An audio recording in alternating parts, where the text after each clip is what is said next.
The first light of sunrise turned the water of the Pamlico Sound to gold, the clouds to rose, and the dark to morning, promising Evie Farrow that today would be just like yesterday, just like tomorrow, just like every other day on this tiny island in North Carolina's Outer Banks.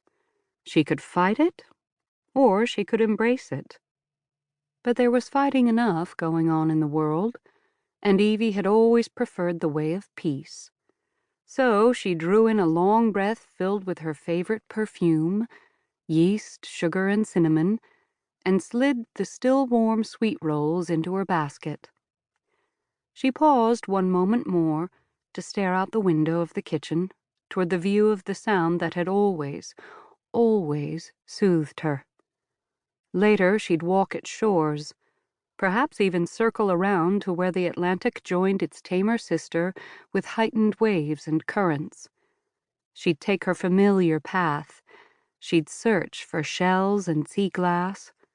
She'd pray for everyone she loved most. Too many of them were on the other side of that ocean now. Too many of them were caught up in the war that made the ocean a harbinger of enemies instead of friends.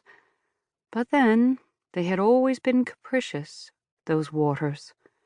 They stole as often as they gave, but she loved them.